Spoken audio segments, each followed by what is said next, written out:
Hello दोस्तों, welcome back to my class. This is Ravi Verma. So finally आज हम लोग स्टार्ट करने जा रहे हैं MP board social science economics का एक chapter number 19 part number first, consumer awareness. Hindi में कहा जाता है इसे उपभोक्ता जागरूकता। चलिए विदाउट वेस्टिंग द टाइम हम लोग इंडेक्स पॉइंट्स देख लेते हैं इसके। सबसे पहले तो आप इसका इंट्रोडक्शन जानेंगे कि वाकई में उपभोक्ता जागरूकता कंज्यूमर अवेयरनेस होती क्या है, इसकी ज़रूरत क्यों होती है, इसके अलावा किस तरह से कंज्यूमर को कस्टमर्स को बेवकूफ़ बनाते हैं ये सेलर्स जो प्रोड्यूसर्स हैं जो सामान को बेचते हैं। ठीक है, किस तरीके से हमें एक्सप्लॉइट करते हैं उसके टाइप्स यहाँ पर देखेंगे हम। तो चलिए शुरू करते हैं। सबसे पहले हम लोग यहाँ पर देखते हैं इंट्रोडक्शन को। सबसे पहला क्वेश्चन आपके सामने आता है, व्हाट आर कंज्यूमर्स। ठीक है, कि उपभोक्ता कौन होते हैं। तो बिल्कुल वही जो सामान खरीदते हैं, अपने लिए खरीदते हैं, उसे कंज्यूम करते हैं, उसे यूज़ करते हैं, वही कस्टमर्स कहलाते हैं। लेकिन एक टेक्निकल लैंग्वेज यहाँ पर देख ले, a person who uses a goods or services that he or she buys is a consumer. यानी कि ऐसा पर्सन जो गुड्स या सर्विसेज को बाई करके अपने लिए यूज़ करता है, वो खुद उसे यूटिलाइज करता है, कंज्यूम करता है, तो वो क्या कहलाएगा? वो कंज्यूमर कहलाएगा। ठीक है, अगर वो कंज्यूमर उसके द्वारा खरीदी गई वस्तु को किसी और को सेल कर देता है तो फिर तो वो कंज्यूमर ही नहीं रहा, क्योंकि उसने तो उसे सेल कर दिया ना, वो तो सेलर बन चुका है अब। ठीक है, तो ओवरऑल ये डेफिनेशन आपको ये सिखाती है कि अगर आप गुड्स या सर्विसेज अपने लिए खरीदते हो और आप उसे पूरा यूज़ करते हैं, यूटिलाइज करते हैं, कंज्यूम करते हैं, तो आप कंज्यूमर हैं। अगर आप किसी और को देते हैं तो फिर आप कंज्यूमर नहीं रहेंगे। ठीक है, यानी कि फाइनली उसको कंज्यूम किसे करना है? जिसने खरीदा है उससे ही उसे पूरा कंज्यूम करना है, तभी वो क्या कहलाएगा? कंज्यूमर कहलाएगा। क्लियर? आगे कुछ मैं फोटोज़ आपके सामने शेयर कर रहा हूँ यहाँ पर कंज्यूमर गुड्स की। आप लोग शॉपिंग मॉल जाते हो या फिर शॉप पर जाते हो तो कई तरह के प्रोडक्ट आपको वहाँ दिखाई देते हैं। ठीक है, जो आपको अच्छा लगता है, जो आपको ड्यूरेबल लगता है, आप उसे परचेस करते हैं। इसके अलावा कंज्यूमर गुड्स के कुछ टाइप्स मैंने आपको बताए यहाँ पर, ड्यूरेबल और दूसरा नॉन ड्यूरेबल। ड्यूरेबल वो होते हैं जो कि लंबे समय तक चलते हैं, और नॉन ड्यूरेबल वो होते हैं जो कि कुछ समय के बाद में ऑटोमेटिकली एक्सपायर होने लगते हैं। ठीक है, अब मार्केट में इतने सारे प्रोडक्ट्स आपको दिखाई देते हैं, तो इनको बनाने वाला कौन? ठीक है, कौन ये आपको सप्लाई करता है, कौन ये आपके पास तक आप तक इनको पहुंचाता है? चलिए देखते हैं। अभी हम लोगों ने कंज्यूमर के बारे में समझा, अब समझते हैं हम यहाँ पर प्रोड्यूसर्स के बारे में। प्रोड्यूसर कौन? A producer is a person who makes goods और प्रोवाइड सर्विसेज। यानी कि ये एक ऐसा बंदा है जो कि गुड्स को बनाता है और सर्विसेज को प्रोवाइड करता है। ठीक है, किसके लिए गुड्स बनाता है? कंज्यूमर्स के लिए। किसके लिए सर्विस प्रोवाइड करता है? कंज्यूमर्स के लिए। क्लियर? अब यहाँ पर मैं कुछ एफएमसीजी कंपनीज के एग्जांपल दे रहा हूँ, फास्ट मूविंग कंज्यूमर गुड्स जो बनाती है। ठीक है, ये प्रोडक्ट्स आपको मार्केट में दिखते हैं, और ये सारे प्रोडक्ट्स किसको सेल किए जाते हैं? कंज्यूमर्स को सेल किए जाते हैं। ठीक है, अब इन प्रोडक्ट्स को बनाने वाली जो कंपनीज होती है, टॉप 10 एफएमसीजी जो कंपनियां होती है, उनके नाम मैं आपके सामने शो करूंगा। ठीक है, काफ़ी फेमिलियर आपको लगेगा और टॉपिक से काफ़ी आप रिलेवेंट रहेंगे, जुड़े हुए रहेंगे। चलिए, सबसे पहले मैं यहाँ पे हिंदुस्तान यूनिलीवर लिमिटेड। ठीक है, काफ़ी जाना पहचाना नाम है, जो कंज्यूमर्स के लिए काफ़ी ज़्यादा प्रोडक्ट्स बनाता है। कोलगेट, आईटीसी, इसके अलावा और भी कई ऐसे नाम हैं जिनके प्रोडक्ट आप यूज़ करते हैं, परचेस करते हैं। ठीक है, ये सभी कंज्यूमर्स को अपने प्रोडक्ट क्या करते हैं? सेल करते हैं। चलिए आगे बढ़ते हैं। अब यहाँ पे एक बुकिश लैंग्वेज भी हम लोग देख लेते हैं। देखिए, consumer and producers are complementary to each other. ठीक है, एक दूसरे के कॉम्प्लीमेंट्री होते हैं ये, क्योंकि एक प्रोडक्ट बनाता है तो दूसरा क्या करेगा? उसे खरीदेगा। One produce goods and sell them and other utilises them after buying. बिल्कुल, खरीदने के बाद ही वो उसे यूटिलाइज करेगा, फ्री में तो कोई देगा नहीं आपको। अ पर्सन मे और may not be a producer. ठीक है, एक पर्सन प्रोड्यूसर हो भी सकता है और नहीं भी हो सकता है, but every individual is a consumer. बिल्कुल सही है, यहाँ पर हर व्यक्ति कंज्यूमर है, क्योंकि हर व्यक्ति कहीं ना कहीं सामान को खरीदता है। लेकिन जरूरी नहीं है कि हर व्यक्ति प्रोड्यूसर हो, वो सामान को बना सके। ठीक है, लेकिन कंज्यूमर तो हर व्यक्ति है। As soon as a person buys final products or services to satisfy his और हर नीड्स।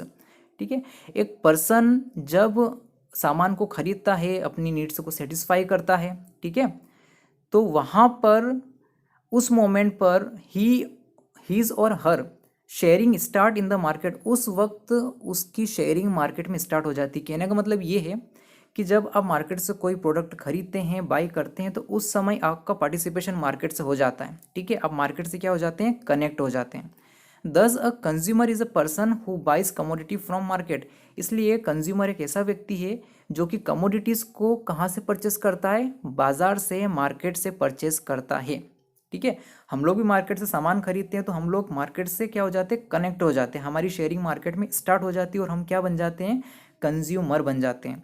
अब यहाँ से असली कहानी शुरू होती है।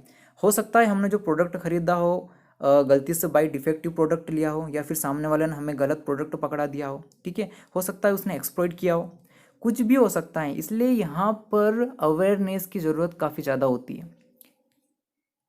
अगला पैरा क्या कहता है आपसे कि आज के कैपिटलिज्म और ग्लोबलाइजेशन के समय में, ठीक है, जो प्रोड्यूसर होता है ना, यानी कि जो इतनी सारी कंपनीज आपको दिखाई दे रही है, क्या लगता है ये आपके लिए प्रोडक्ट बना रही है? वो तो है, लेकिन इनका सबसे बड़ा मोटो ये होता है कि इनको प्रॉफिट मेकिंग करना है। इनका मेन एम क्या है, ज़्यादा से ज़्यादा प्रॉफिट कमाना है, क्योंकि आज का जो ज़माना है वो कौन सा है, ग्लोबलाइजेशन वाला है। Each producer is to maximize profit. हर प्रोड्यूसर ये चाहता है कि मेरा प्रॉफिट सबसे ज़्यादा हो। कंपनी अपने एम डिसाइड करती है कि अगले आने वाले 3 सालों में, 5 सालों में कंपनी का जो टर्नओवर इतना करोड़ होना चाहिए। ठीक है, तो मेन एम क्या हो रहा है उसका, प्रॉफिट को ज़्यादा से ज़्यादा बढ़ाना। अब चाहे कंज्यूमर्स को उसके प्रोडक्ट से नुकसान हो या प्रॉफिट हो, उससे कंपनी को इतना लेना देना नहीं होता है। In each and every possible way the producers are trying to increase the sale of their products. यानी कि हर पॉसिबल तरीके प्रोड्यूसर्स यहाँ पर यूज़ करते हैं कि वे अपने प्रोडक्ट को ज़्यादा से ज़्यादा सेल कर पाएँ। इसके लिए वो हर तरीके यूज़ करते हैं। Their phone in fulfilment of their aim they at time forget the side. देखो, अपने प्रॉफिट को कमाने के इस साइड में वे ये चीज़ भूल जाते हैं कि कहीं कंज्यूमर को मेरे प्रोडक्ट से नुकसान तो नहीं हो रहा है। ठीक है, कहीं मैंने जल्दबाजी में ऐसा प्रोडक्ट तो लॉन्च नहीं कर दिया जो कंज्यूमर को काफ़ी ज़्यादा नुकसान पहुंचा रहा है। तो यानी कि वो केवल एक ही साइड को देख रहे हैं कि हमें प्रॉफिट कमाना है, दूसरी साइड को वो नहीं देख रहे हैं कहीं कंज्यूमर को इससे नुकसान तो नहीं हो रहा है, कहीं हम लोगों ने कंज्यूमर को एक्सप्लॉइटिंग करना तो स्टार्ट नहीं कर दिया है। फॉर एग्जाम्पल, कभी कभी कंपनियाँ ओवरचार्ज करना स्टार्ट कर देती है, मतलब कि जितनी कीमत उस प्रोडक्ट की होना चाहिए उससे ज़्यादा प्राइस डिसाइड कर देती है। ठीक है, जो उसका वज़न होता है पर्टिकुलर प्रोडक्ट का उसे कम या ज़्यादा कर देती है। इसके अलावा प्रोडक्ट में मिलावट करना स्टार्ट कर देती है, एडल्ट्रेशन चालू कर देती है। ठीक है, और प्रोडक्ट की जो क्वालिटी होती है वो धीरे धीरे क्या कर देती है, कंपनियां कम करना स्टार्ट कर देती है। ठीक है, और कई बार टीवी में ऐसे फॉल्स एडवर्टीजमेंट आते हैं जो कंज्यूमर को मिसलीड करते हैं। ठीक है, आप धोखा खाकर उस पर्टिकुलर प्रोडक्ट को मार्केट से खरीद कर लाते हैं और बाद में आपको पता चलता है कि हम बेवकूफ़ बन गए। ठीक है, तो फॉल्स एडवर्टाइजिंग होती है जिस पर आपको यकीन नहीं करना है। इसके अलावा प्रोडक्ट खरीदने के बाद में कई बार कई कंपनियां होती है जो आपको बेहतर sales after sales service provide करती है, लेकिन कुछ कंपनियां ऐसी होती है जो प्रोडक्ट बेचने के बाद में कंज्यूमर को भूल जाती है। अब उसका प्रोडक्ट चले या नहीं चले उससे कंपनी को कोई लेना देना नहीं है।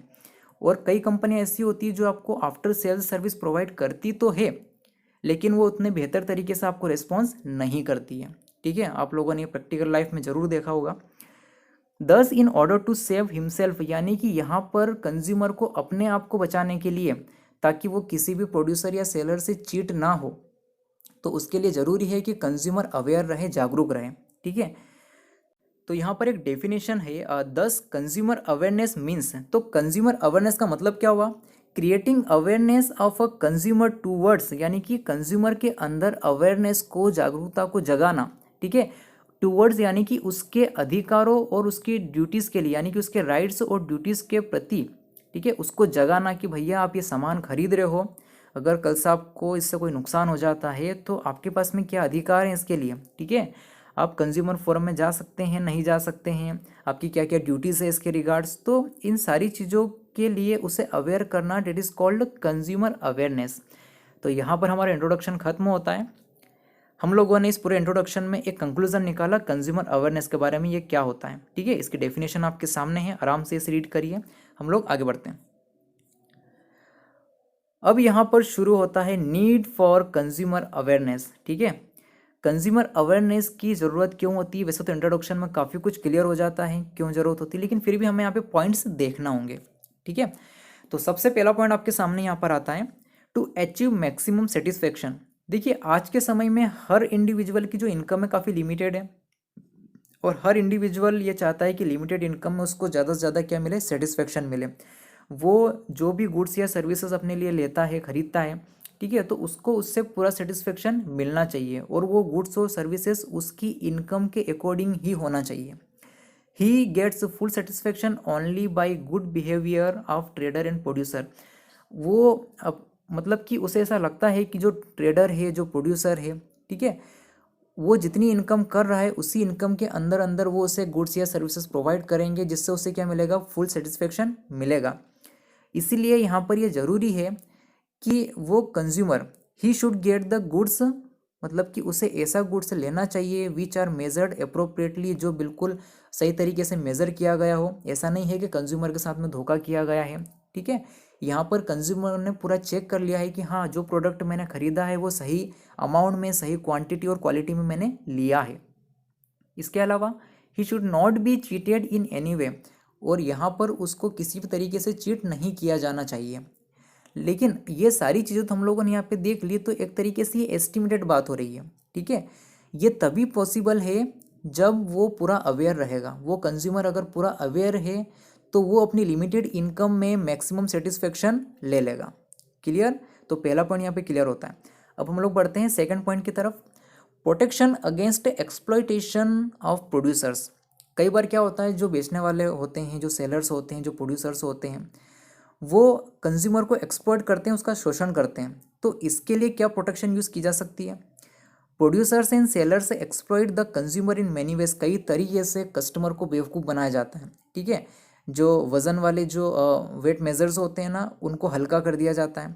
जो इलेक्ट्रॉनिक मशीन होती है, बैलेंस मशीन होती है, जो तराजू होती है, उसमें कुछ गड़बड़ी कर दी जाती है, तो सही क्वांटिटी में गुड्स का जो अमाउंट है वो सामने वाले के पास नहीं पहुंच पाता। टेकिंग मोर प्राइस, यानी कि मार्केट प्राइस से कभी कभी ज़्यादा प्राइस टैग उस पर लगा दिया जाता है, तो इसके द्वारा भी कंज्यूमर्स को बेवकूफ़ बनाया जाता है। कभी कभी कंज्यूमर को डुप्लीकेट गुड्स ही सेल कर दिया जाता है, ठीक है, और वो दिखता भी बिल्कुल ओरिजिनल जैसा है, लेकिन क्या कर रहे हैं प्रोड्यूसर, कंज्यूमर को एक्सप्लॉइट कर रहे हैं। इसके अलावा big companies through their advertisement, बड़ी बड़ी कंपनियां हैं जिनके टीवी वगैरह पर आप लोग कंटिन्यू ऐड देखते हो, क्या लगता है वो आपको मिसलीड नहीं कर रहे हैं? सबसे ज़्यादा मिसलीडिंग अगर कोई काम कर रही है तो वो बिग कंपनीज कर रही है, ठीक है। बड़ी बड़ी सेलिब्रिटीज़ को अपने ऐड के लिए वो यूज़ करती हैं और आप आसानी से धोखा खा जाते हैं। कंज्यूमर अवेयरनेस शील्ड देम, लेकिन कंज्यूमर अगर अवेयर है, ठीक है, तो यही अवेयरनेस एक शील्ड के रूप में काम करेगी, ठीक है। आप कभी धोखा नहीं खा पाएंगे और आराम से आप ऐसा प्रोडक्ट परचेस कर पाएंगे जो वाकई में सही है और आपके लिए अच्छा यूज़ आएगा, ठीक है। देखिए, आपको ये पहचानना होगा कि जो प्रोडक्ट आप खरीद रहे हो कहीं वो फेक तो नहीं है। मैं आपको कुछ न्यूज़ यहाँ पे दिखाना चाहूँगा। देखिए, इज़, मैंने कंपनी का नाम यहाँ पे हाइड किया हुआ है, सेलिंग फेक प्रोडक्ट। क्या यह कंपनी आपको गलत प्रोडक्ट सेल कर रही है? हो सकता है ऑनलाइन कई सारी कंपनियां, ई कॉमर्स कंपनी होती है, वो आपको प्रोडक्ट जो आप ऑर्डर करते हैं वो आपके घर तक पहुंचाती है, तो क्या वो सही प्रोडक्ट आपको भेज रही है? कई कंपनी है जो नकली प्रोडक्ट, फेक प्रोडक्ट्स आपके पास में पहुंचाती है, ठीक है। अगर आपको यकीन ना हो तो आप गूगल सर्च करिए, ऐसे कई सारे केसेस आपको दिखेंगे जिसमें कस्टमर ने कंप्लेन की हुई है कि हमारे साथ में धोखा हुआ है। इसके अलावा ब्रांड इक्विटी एक वेबसाइट है, वहाँ पर एक टैग, यहाँ पर एक हेडिंग था फेक प्रोडक्ट्स का, यानी कि 80% कंज्यूमर्स को ऐसा लगता है कि जो प्रोडक्ट वो यूज़ कर रहे हैं वो वाकई में जेन्युइन प्रोडक्ट है, ठीक है। हो सकता है आपके पास में ओरिजिनल प्रोडक्ट हो, लेकिन कई कंज्यूमर ऐसे होंगे जो फेक प्रोडक्ट को ही ओरिजिनल मानकर चल रहे हैं, ठीक है। तो चेक करिए, देखिए कि कहीं आपका प्रोडक्ट गलत तो नहीं है। इसीलिए जो गवर्नमेंट है वो कई सारे अभियान चलाती है, जागो ग्राहक जागो। आप लोगों ने टीवी पर भी ये ऐड देखा होगा, ठीक है। वो आपको जगाना चाहती है कि भैया जाग जाओ, गलत सामान लेकर मत आओ। यहाँ पर एक न्यूज़ और शेयर करना चाहूँगा। इंडिया में कई ऐसी कंपनियां हैं जो काफ़ी तेज़ी से ग्रोथ कर रही है। तो जो कंपनी ज़्यादा ग्रोथ करती है उसकी एसेसरीज, उसके प्रोडक्ट के डुप्लीकेट्स जल्दी बन जाते हैं, उसकी क्लोनिंग जल्दी हो जाती है। तो जितने भी फोटोज़ आपको यहाँ पिक में दिखाई दे रहे हैं, ये एक शाओमी ब्रांड है, ठीक है। दिखने में सारे प्रोडक्ट आपको भी असली लग रहे होंगे पैकिंग के थ्रू, लेकिन ये सारे नकली है, ठीक है। और इन नकली प्रोडक्ट को पुलिस ने सीज किया है बेंगलोर और चेन्नई में। कम से कम 33 लाख रुपए की कीमत वाले प्रोडक्ट हैं, ठीक है। तो हालांकि खुद कंपनी ने भी इसके अगेंस्ट कार्रवाई स्टार्ट की है। तो यहाँ पर कहने वाली बात ये है कि कंज्यूमर को अवेयर रहना पड़ेगा कि कहीं वो गलत प्रोडक्ट तो परचेस नहीं कर रहा है। आपको सब कुछ दिखेगा यहाँ पर, कंपनी का लोगो, कंपनी का नाम बिल्कुल एग्जैक्ट दिखेगा, लेकिन अगर आप अवेयर रहेंगे तो आप आसानी से पहचान लेंगे कि ये कंपनी का फेक प्रोडक्ट तो नहीं है। ठीक है, कहीं कोई कंपनी का नाम फेक तरीके से तो यूज़ नहीं कर रहा है। क्लियर? अब हम लोग आगे बढ़ते हैं। Now point number 3, control over consumption of harmful goods. यानी कि अगर कोई पर्सन हार्मफुल गुड्स का कंजप्शन करता है तो उसके ऊपर भी कंट्रोल किया जा सकता है। कैसे? अगर वो कंज्यूमर अवेयर है तो वो अपना अच्छा या बुरा जान सकता है। चलिए पॉइंट को समझते हैं। मार्केट में यानी कि there are several such goods available in the market. ठीक है, जो कंज्यूमर को नुकसान पहुंचाते हैं, ऐसे कई गुड्स अवेलेबल हैं। Example we can take goods like cigarette, तंबाकू, लिकर। इस तरह के जो गुड्स होते हैं उनकी पैकेजिंग के ऊपर क्लियर वार्निंग लिखी होती है कि अगर आप इसे यूज़ करते हैं तो आपको लंग कैंसर हो सकता है, हार्ट डिसीज़ हो सकती है, और भी कई सारी बीमारी आपको हो सकती है। ठीक है, अगर वो कंज्यूमर अवेयर है, वो पढ़ा लिखा है, समझदार है, तो वो इस चीज़ को समझेगा और इस तरह के गुड्स को अगली बार वो कंज्यूम नहीं करेगा। ठीक है, तो यहाँ पर ये पॉइंट क्लियर साबित होता है कि अगर कंज्यूमर अवेयर है तो हार्मफुल गुड्स के कंजप्शन पे क्या हो जाता है, कंट्रोल हो सकता है। ठीक है, the consumer education and awareness motivate the people. यहाँ पर कंज्यूमर की एजुकेशन और कंज्यूमर अवेयरनेस का ये जो सिस्टम है ये उस पर्टिकुलर बंदे को मोटिवेट करता है कि भैया आप ऐसा गुड्स मत खरीदो जो कि आपके लिए बेनिफिशियल नहीं है। Point number 4, motivation for saving. देखिए, अवेयरनेस का सबसे बड़ा फायदा कहाँ पर होता है कि आपकी सेविंग ज़्यादा हो जाती है। क्यों? क्योंकि अगर आप अवेयर रहेंगे तो आपको ये पता होगा कि कौन से प्रोडक्ट में मुझे पैसा लगाना है। ठीक है, कौन सा प्रोडक्ट मेरे लिए सही है, क्या मुझे वाकई में ये प्रोडक्ट खरीदना चाहिए। अगर आप वहाँ पे राइट डिसीजन ले लेते हैं तो आप बिल्कुल सेविंग अपनी कर पाएंगे। देखिए, the awareness control people from wastage of money and extravagancy. ठीक है, फालतू पैसा खर्च होने से ये अवेयरनेस आपको रोकेगी एंड इंस्पायर करेगी आपको कि आप एक सही डिसीजन ले सकें। इस तरह के जो कंज्यूमर होते हैं ना, जो काफ़ी समझदार होते हैं, अवेयर होते हैं, वे प्रोड्यूसर या सेलर्स के द्वारा दिए गए किसी भी ऑफर में, किसी भी कंसेशन में, चाहे वो किसी भी तरह का एडवर्टीजमेंट करें या फिर अट्रैक्टिव पैकिंग करें, किसी भी बहकावे में इस तरह के कस्टमर नहीं आते हैं। 10 people can use their income in a right way. और यही वे लोग होते हैं जो अपनी इनकम का एक सही यूज़ करते हैं और उसमें से पैसे भी बचा लेते हैं। ठीक है, point number 5, knowledge regarding solution to problem. ठीक है, यानी कि जो उसे प्रॉब्लम आ रही है कंज्यूमर को, उसके रिगार्ड्स उसको क्या सोल्यूशन दिया जा सकता है और कैसे दिया जा सकता है। ठीक है, यहाँ पर सबसे पहले ये समझना जरूरी है कि ऐसी कंज्यूमर क्लास जो कि इलिटरेट है, ज़्यादा पढ़ी लिखी नहीं है, ईमानदार है और उसे जानकारी का अभाव है, तो क्या लगता है आपको, प्रोड्यूसर और सेलर इसे आसानी से चीट कर सकता है? बिल्कुल कर सकता है, आसानी से इन्हें चीट किया जा सकता है। Therefore it becomes necessary. तो यहाँ पर ये जरूरी हो जाता है कि ऐसे व्यक्तियों को, ऐसे कंज्यूमर्स को उनके राइट्स से अवेयर कराया जाए कि भैया आपके पास में ये राइट है। ठीक है, पूरी इन्फॉर्मेशन उनको प्रोवाइड की जाए। ठीक है, अगर ऐसी इन्फॉर्मेशन उनको पूरी प्रोवाइड कर दी जाती है, उनके राइट्स के बारे में उनको बता दिया जाता है, so that they can not be cheated. तो फ्यूचर में ऐसे पर्सन्स को चीट प्रोड्यूसर या सेलर के द्वारा नहीं किया जा सकता है। इसके अलावा कंज्यूमर अवेयरनेस के थ्रू वे लीगल प्रोसीडिंग्स को भी जान पाएंगे कि भविष्य में अगर उनके साथ में कोई प्रोड्यूसर या सेलर कोई उन्हें चीट करता है तो क्या लीगल प्रोसीडिंग्स वो यूज़ कर सकते हैं। ठीक है, और किस तरीके से वो अपने प्रॉब्लम का सल्यूशन वहाँ पे ले सकते हैं। इसके अलावा point number 6, construction of healthy society. अगर सारे कंज्यूमर अवेयर हो जाएंगे तो बिल्कुल एक हेल्दी सोसाइटी का जन्म तो वैसे भी हो जाएगा। Every member of the society is a consumer. समाज में रहने वाला हर व्यक्ति एक उपभोक्ता है, एक कंज्यूमर है। So if the consumer is aware, अगर वो कंज्यूमर अवेयर है, जागरूक है, रेशनल है, अगर वो अपने विवेक से काम लेता है, then complete society becomes healthy. तो पूरा समाज हेल्दी हो जाएगा and alert towards their rights, और अपने अधिकारों के प्रति क्या हो जाएंगे, बिल्कुल ये जागरूक हो जाएंगे। In such a situation it is not possible for producers. अब सारे ही जागरूक हैं, अवेयर हैं, तो प्रोड्यूसर और सेलर के लिए काफ़ी मुश्किल हो जाएगा और वो सोचने लगेंगे कि अब मैं इन्हें कैसे चीट करूं, ठीक है, कैसे इन्हें धोखा दूं। तो कंज्यूमर का अवेयर होना काफ़ी ज़रूरी है। जागो ग्राहक जागो। आगे बढ़ते हैं। Now types of consumer exploitation. चलिए अब समझने की कोशिश करते हैं यहाँ पर कि कंज्यूमर को कैसे प्रोड्यूसर या सेलर बेवकूफ़ बनाते हैं, उसे धोखा देते हैं, उसे चीट करते हैं, उसे एक्सप्लॉइट करते हैं, क्या टाइप्स उसके होते हैं। एक छोटा सा इंट्रोडक्शन भी यहाँ पे दे रखा है। देखिए, today a consumer faces difficulty. आज के समय में जो कंज्यूमर है, जो प्रिय उपभोक्ता है, ठीक है, कई डिफ़िकल्टी फेस करता है। सबसे पहले डिफ़िकल्टी उसकी कहाँ पर आती है कि मैं जो कमोडिटी सेलेक्ट कर रहा हूँ क्या वो सही है। क्यों? क्योंकि आजकल की कॉमर्शियल एक्टिविटीज़ इतनी ज़्यादा फैल गई है, इतना ज़्यादा बिजनेस आगे बढ़ रहा है, ठीक है। तो वेराइटी ऑफ गुड्स और सर्विस आपके सामने मार्केट में आपको दिखती है, उसमें से एक राइट प्रोडक्ट को सिलेक्ट करना काफ़ी मुश्किल वाला काम होता है। The company give attractive advertisement and information. Company advertisement को इतना अट्रैक्टिव बनाती है और अपनी इन्फॉर्मेशन को भी ऐसे प्रोवाइड करती है जिससे वो कस्टमर को क्या कर सके, अट्रैक्ट कर सके। क्योंकि ओवरऑल उनका मकसद क्या होता है कि कंज्यूमर उनके प्रोडक्ट को देखे और देखते से वो उसे खरीद ले। लेकिन कई बार क्या होता है कि कई कंपनियां इस जानकारी को प्रॉपर तरीके से नहीं देती है और इनकम्प्लीट इन्फॉर्मेशन प्रोवाइड करती है। अब इससे होता क्या है, कंज्यूमर के साथ में धोखा होता है, ठीक है, क्योंकि प्रॉपर जानकारी उसकी है नहीं, तो कंज्यूमर उससे एक्सप्लॉइट होता है, चीट किया जाता है कंज्यूमर को। Generally the consumer are exploited. कुछ ऐसे वेज दे रखे हैं जिससे कंज्यूमर को एक्सप्लॉइट किया जा रहा है। सबसे पहला पॉइंट यहाँ पर आता है high prices. Generally the shopkeeper take more price than the fixed retail price according to their own wish. उसकी खुद की इच्छा पर शॉपकीपर फिक्स्ड रिटेल प्राइस से भी ज़्यादा प्राइस आपसे कभी कभी वसूल कर लेता है, ठीक है।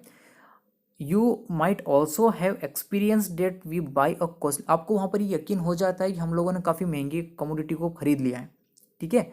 And the same goods are available. और वही गुड्स आप मार्केट में किसी और शॉप पर देखेंगे तो काफ़ी कम कीमत पर अवेलेबल आपको हो जाएगा, ठीक है। If we show him the printed price then he gives us some excuses. उस पर कई बार एक प्रिंटेड टैग लगा होता है कि उसकी कीमत इतनी है, आप दुकान वालों से पूछते भी हो कि सर ये इतना महंगा नहीं है, तो शॉपकीपर आपको वो प्राइस टैग दिखाता है, देखिए इतना महंगा है, और वो लोकल टैक्स का एग्जांपल वहाँ पर देता है कि देखिए आज इतना टैक्स हो गया है, जीएसटी हो गया, ये वो। तो कई सारे ऐसे एक्सक्यूजेस वो आपको देता है और आपको बहकाने की कोशिश करता है। यानी कि कम कीमत वाली कमोडिटी को भी उसने आपको हायर प्राइस पर क्या कर दिया है, सेल कर दिया है, ठीक है। एक्सप्लॉइटेशन का एक छोटा सा पीक यहाँ पर दे रखा है। जब मूवी देखने के लिए जाते हैं तो मॉल वगैरह में टिकट से ज़्यादा महंगा आपके लिए पॉपकॉर्न होता है, ठीक है। तो जो पॉपकॉर्न आपको 15 से 20 रुपये में बाहर मिल जाता है, वही पॉपकॉर्न आपको 430 रुपीज़ या 450 रुपये तक का बिल कोल्ड ड्रिंक के साथ में पूरा बन जाता है। क्यों क्यों ये ज़्यादा प्राइस वसूल की जा रही है।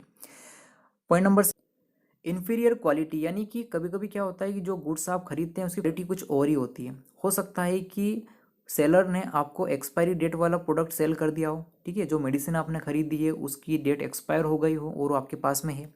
इसके अलावा जो इलेक्ट्रॉनिक डिवाइस आपने खरीदी है हो सकता है वो अचानक से बर्न हो चुकी हो। इसके अलावा उस पर्टिकुलर प्रोडक्ट से कंज्यूमर को काफ़ी हार्म हुआ हो, काफ़ी नुकसान हुआ हो।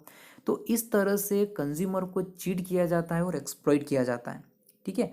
रही बात एक्सपायरी डेट की, तो जो ई कॉमर्स कंपनी होती है, इकोनॉमिक टाइम्स के अकॉर्डिंग जो product e commerce company sell करती है उनके ऊपर उसकी प्रॉपर एमआरपी और उसकी एक्सपायरी डेट को अब मेंशन करना क्या हो गया है, मस्ट हो गया है। अमेज़न है, फ्लिपकार्ट है, स्नैपडील है, टाटा क्लिक है, ठीक है, कंपलसरी हो गया है कि उसकी एमआरपी करेक्ट हो और उसकी एक्सपायरी डेट भी उस पर सही तरीके से मेंशन की गई हो।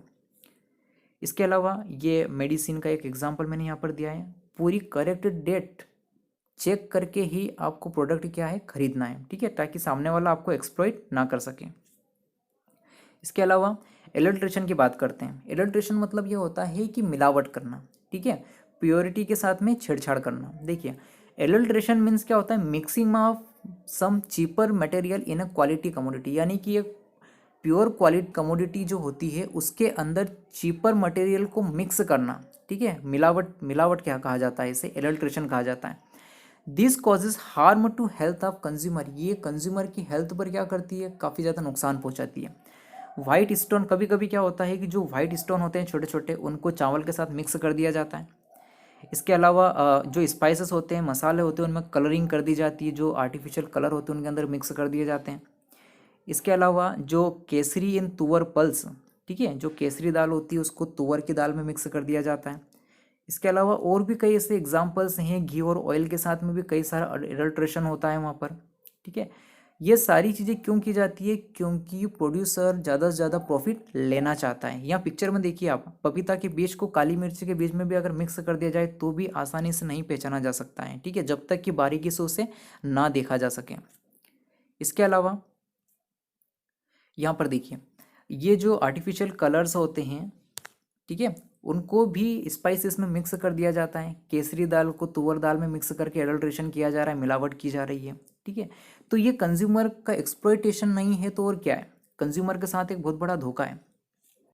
चलिए नेक्स्ट पॉइंट देखते हैं। कभी कभी आप लोगों ने चिप्स का पैकेट परचेस किया होगा, आपने फील किया होगा कि उसमें 70% तो एयर होती है, बाकी 30% उसके अंदर चिप्स होती है, ठीक है। अगर आपने भी ऐसा फील किया तो मुझे जानकर कोई हैरानी नहीं होगी, क्योंकि सबके साथ में ऐसा होता है। It is the called exploitation, छोटे पैमाने पर एक एक्सप्लॉइटेशन आप इसे कह सकते हैं। इसके अलावा फॉल्स एंड इनकम्प्लीट इन्फॉर्मेशन। अब हम नेक्स्ट पॉइंट देख रहे हैं यहाँ पर। कई बार क्या होता है कि जो प्रोड्यूसर और सेलर्स होते हैं वो रॉन्ग और इनकम्प्लीट इन्फॉर्मेशन कस्टमर को देते हैं। इसके कारण क्या होता है कि कस्टमर एक जाल में फंस जाता है और इसकी वजह से वो उस रॉन्ग प्रोडक्ट को परचेस कर लेता है और उसका पैसा क्या हो जाता है? वेस्ट हो जाता है। Correct and complete information about the goods is not given. सही और कंप्लीट इन्फॉर्मेशन उस गुड्स की नहीं दी जाती है। कौन कौन सी इन्फॉर्मेशन होती है ये? Regarding the price, expiry date, impact on the environment, condition of purchasing the goods. ये सारी जानकारी उस पर्टिकुलर गुड्स से रिलेटेड देना होती है, लेकिन प्रोड्यूसर इसे नहीं देता है। Therefore after purchasing the goods, लेकिन जब कंज्यूमर इन गुड्स को परचेस कर लेता है तो उससे सबसे ज़्यादा क्या होता है? इसमें नुकसान होता है और वो उसका शोषण हो जाता है। इसके अलावा यहाँ पर एक एग्जाम्पल हम लेते हैं। देखिए ये पर्टिकुलर फेस वॉश यहाँ पे दे रखा है, आप लोग समझ जाएंगे ये कौन सी कंपनी का होगा, ठीक है। यहाँ पर लिखा हुआ है नीम फेस वॉश, ठीक है, बातों को ध्यान से समझना। अगर ये नीम का है तो इसके अंदर सारा मटेरियल नीम वाला या फिर उससे रिलेटेड जो भी इंग्रेडिएंट्स इसके होते हैं वो होने चाहिए। लेकिन 95% ingredients are the chemical and cosmetic colours, ठीक है। अगर ये आयुर्वेदिक है तो केमिकल और कॉस्मेटिक कलर्स का इसमें क्या काम है, ठीक है। तो ये कंज्यूमर के साथ में धोखा नहीं तो और क्या है? कॉस्मेटिक कलर्स डालकर, केमिकल्स का यूज़ करके जब कंपनी फाइनली यहाँ पर कहती है कि आयुर्वेदिक प्रोप्राइटरी मेडिसिन, तो ये तो एक सबसे बड़ा धोखा हुआ कि आप केमिकल को आयुर्वेदिक प्रोप्राइटरी मेडिसिन बता रहे हो, तो कंज्यूमर के साथ में एक सबसे बड़ा धोखा है। तो आपको ये सारी चीज़ें सोच समझ कर मार्केट से परचेस करना चाहिए। इसके अलावा हम लोग नेक्स्ट पॉइंट की बात करते हैं यहाँ पर, artificial scarcity, black marketing and hoardings. कई बार क्या होता है कि जब सीज़न होता है, त्योहारों का समय होता है, तो कई बड़े बड़े व्यापारी क्या करते हैं? एक ऐसा प्रॉफिट कमाने की कोशिश करते हैं जो कि अभी अनड्यू है, ठीक है, अभी उनको मिला नहीं है लेकिन उनको मिलने वाला है। इसके लिए वो क्या करते हैं कि मार्केट में किसी पर्टिकुलर कमोडिटी की स्केर्सिटी बता देते हैं, ठीक है। वो कहते हैं कंज्यूमर से कि नहीं, वो पर्टिकुलर जो गुड्स आप मांग रहे हो मार्केट में अवेलेबल ही नहीं है, ठीक है। ब्लैक मार्केटिंग कह सकते हैं आप इसे। अब कंज्यूमर के द्वारा जब फोर्स किया जाता है कि नहीं सर हमें तो उस पर्टिकुलर गुड्स की ज़रूरत है, हमें वो चाहिए ही चाहिए, तब जाकर वो ट्रेडर, वो दुकानदार उससे कहता है कि चलो ठीक है भैया, आपको चाहिए तो हम आपके लिए अवेलेबल करवा देंगे, लेकिन उसकी कीमत क्या लगेगी? डबल लगेगी, ठीक है। अब आप खुद सोचिए कि जानबूझकर यहाँ पर ट्रेडर्स ने क्या किया है? आर्टिफिशियल स्केर्सिटी करी है, ब्लैक मार्केटिंग भी हो गई, होर्डिंग यानी कि जमाखोरी भी हो गई उसकी। Sometimes of the festival etc. the traders in order to earn undue profit create an artificial scarcity of goods through hoardings and then buy black marketing। उसके बाद में जो ट्रेडर होता है कस्टमर से बहुत ज़्यादा प्राइस चार्ज करता है। समटाइम्स द ट्रेडर से the particular commodity is not available, कभी कभी वो कह देता है कि पर्टिकुलर कमोडिटी अवेलेबल है ही नहीं। इसके बाद क्या होता है? On repeated request of the consumer, consumer उससे रिपीटेड रिक्वेस्ट करता है कि सर प्लीज़ अवेलेबल करवा दो, मुझे तो ज़रूरत है ही सही उसकी। They provide goods at double price, तो वहाँ पर ट्रेडर को प्रॉफिट होता है, वो डबल पैसा वसूल करता है। केरोसिन, ऑयल, शुगर पर ऐसी चीज़ें अधिकतर होती है। Are such goods for which the seller show scarcity, ठीक है, जानबूझकर उसकी कमी बताई जाती है, बाजार में ये चीज़ें अवेलेबल है ही नहीं और ज़्यादा कीमतें उनसे वसूल की जाती है, ठीक है। आई होप ये पॉइंट समझ में आया होगा।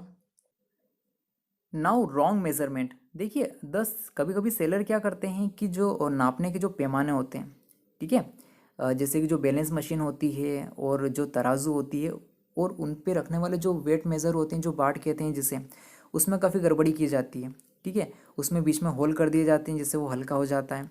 इसके अलावा प्रॉपर वेट की जगह पत्थरों का इस्तेमाल किया जाता है। जो लीटर वाले जो नाप होते हैं उनकी जो बेस होता है उनको अपवर्ड और थिक कर दिया जाता है। इसके अलावा बैलेंस मशीन के नीचे मैग्नेट को चिपका दिया जाता है। तो इन सारी चीज़ों से कंज्यूमर को क्या किया जाता है, एक्सप्लॉइट किया जाता है। दस the consumer does not get the community quantity. तो इसकी वजह से कंज्यूमर को प्रॉपर क्वांटिटी नहीं मिल पाती उसकी कमोडिटी की, ठीक है, जितना वो पेमेंट कर रहा है उतना सामान उसे नहीं मिल पाता है। तो ये एक्सप्लॉइटेशन है कंज्यूमर का। इसके अलावा after sales services, customer are attract in many ways. Customer को कई तरीक़ों से अट्रैक्ट किया जाता है। Several attractive post sale services are afforded to them. कई बार कंज्यूमर को बोला जाता है कि आप एक बार सामान खरीद भी लेते हैं तो खरीदने के बाद में भी हम आपको सर्विसेज प्रोवाइड करते रहेंगे, ठीक है। लेकिन कई कंपनियां बोलने के बाद में भी सर्विसेज को प्रोवाइड नहीं करती है। Until he buys the product but after sale of goods. जैसे ही सामने वाला आपको सामान बेच देता है तो बेचने के बाद में उसकी सर्विसेज उतनी अच्छी नहीं होती है जितना उसने कहा था। And the problem of the consumer are not attended. और कंज्यूमर को जो प्रॉब्लम आती है बाद में उसको प्रॉपर तरीके से सामने वाला रिस्पॉन्स नहीं करता है। और इसका रिजल्ट क्या होता है, कंज्यूमर इज हैरेस्ड। कंज्यूमर क्या होता है, परेशान होता है। तो फाइनली यहाँ पर आफ्टर सेल्स सर्विसेज में ये सारी फैसिलिटी अवेलेबल होना चाहिए, ठीक है। प्रॉपर कॉल सेंटर वाली फैसिलिटी भी होना चाहिए। कंज्यूमर फ़ोन पर पूछ सके कि सर मुझे ये प्रॉब्लम्स आ रही है, मैं कैसे इसको सॉल्व करूँ, ठीक है। तो एक प्रॉपर अटेंशन प्रोड्यूसर या सेलर की तरफ से कंज्यूमर के पास में मिलना चाहिए, ठीक है। तो हम लोगों ने सारे टाइप्स देखे। सो नेक्स्ट पार्ट में हम लोग डिस्कशन करने वाले हैं कॉजेज ऑफ कंज्यूमर्स एक्सप्लॉयटेशन, इसके अलावा सोल्यूशन ऑफ कंज्यूमर्स एक्सप्लॉयटेशन, ठीक है। आई होप ये पार्ट आपको समझ में आया होगा। अगर आपको लगता है वीडियो नॉलेजेबल है, शेयरेबल है, शेयर करिए, लाइक करिए। और नए आए हैं चैनल पर तो प्लीज़ सब्सक्राइब करना ना भूलें, ठीक है। तो मिलते हैं किसी नए एपिसोड के साथ में, तब तक के लिए बाय बाय।